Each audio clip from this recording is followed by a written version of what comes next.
what I didn't go over the other day. What I told you is that I gave you the information that 99.9% of the information you needed to take your test. Let me just do this, because this is part of the chapter. It's kind of a little extra that's actually in the chapter that's here. Any of you ever remember taking an intelligence test? Okay. Actually, if you grew up in the United States and went to school in the 90s as well as in the 2000s, you probably all took an intelligence test, but you don't remember it because you probably took it in second or third grade. Okay, because it was basically required in most school districts, and they're called the Stanford-Binet intelligence test or the Wechsler intelligence test. And the chapter I skipped actually talks about that and those different tests that are available. So they have an intelligence test, an IQ score, 110, 100, 99, whatever your score is, 170, okay, in terms of real high scores that are there.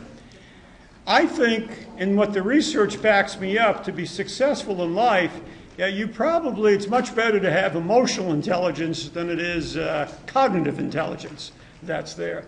Emotional intelligence is basically your ability to get along with others, okay?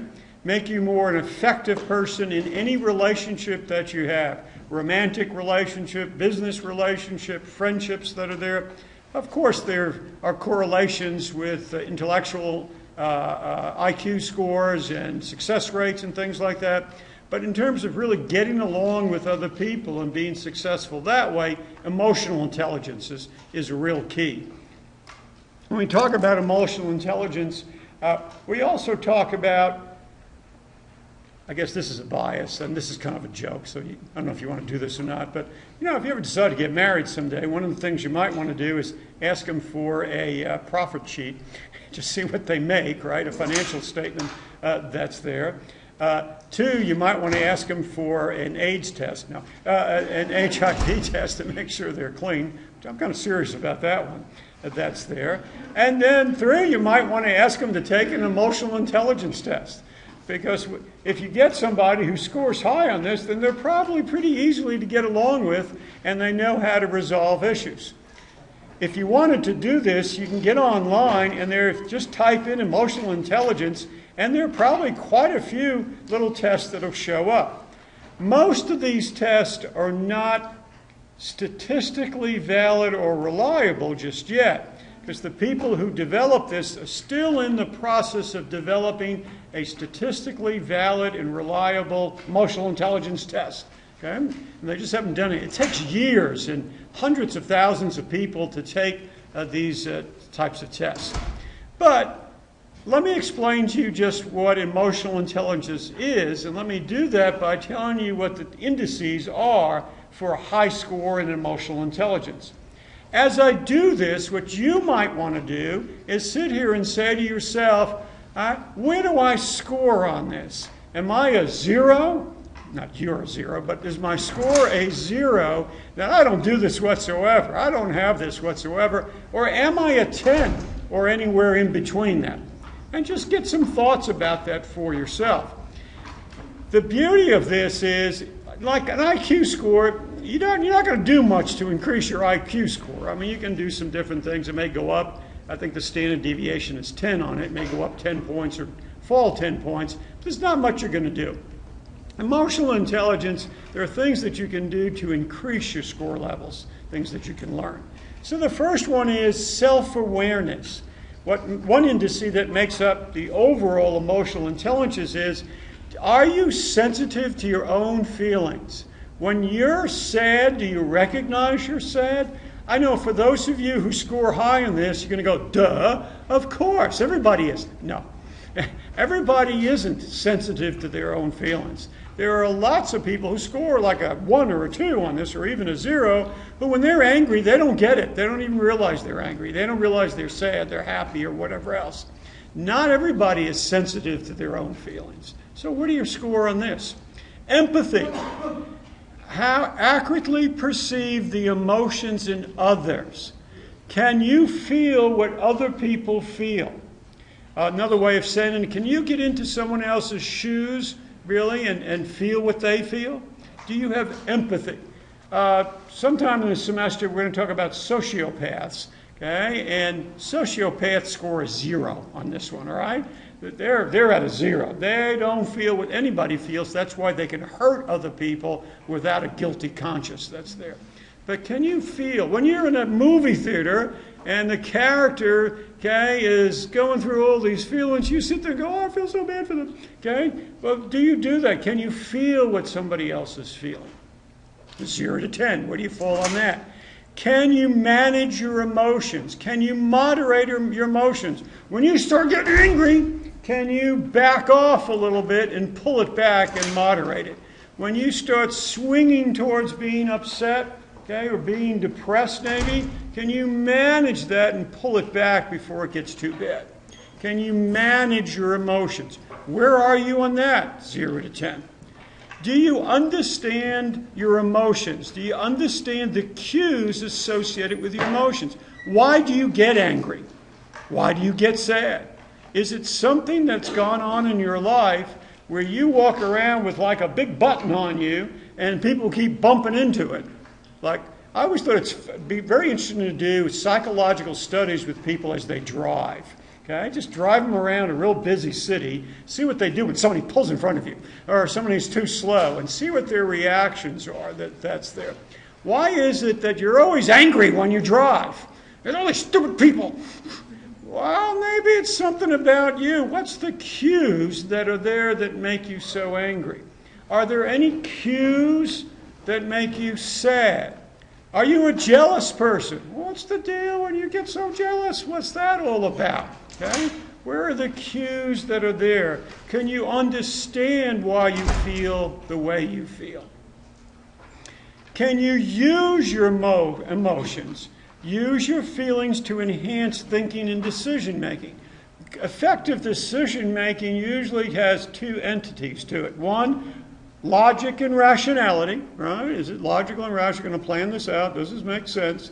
And then 2, an intuitive feeling that's there, an emotional feeling. Good decisions are based on emotion and rationality. Not all on rationality, and then not all on emotion.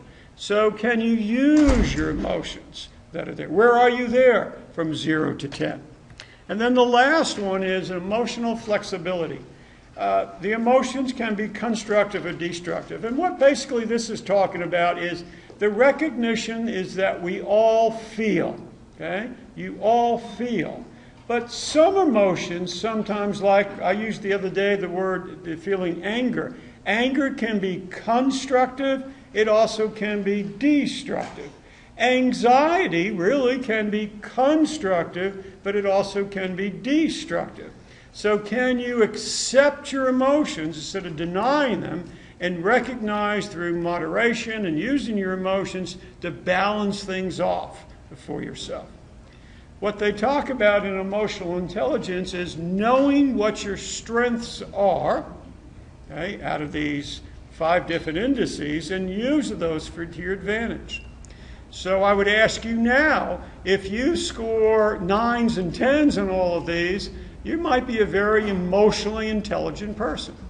Do you remember a couple of weeks ago we talked about emotional maturity, about how sometimes you may go out with somebody and they're 25 years old, but they act like they're 13? That's emotional maturity.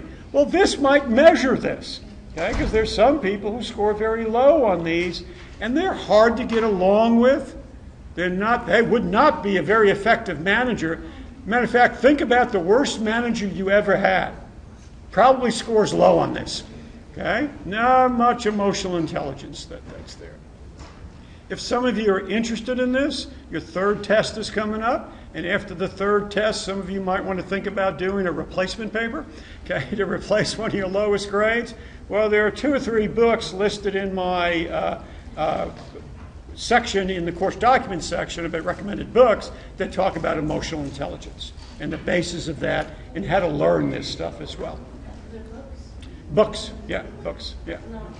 And there's a book online in the course documents section, and there are books that are there. There's one book by Goldman, Golmon, about emotional intelligence. Okay, so that was a little extra added for that chapter.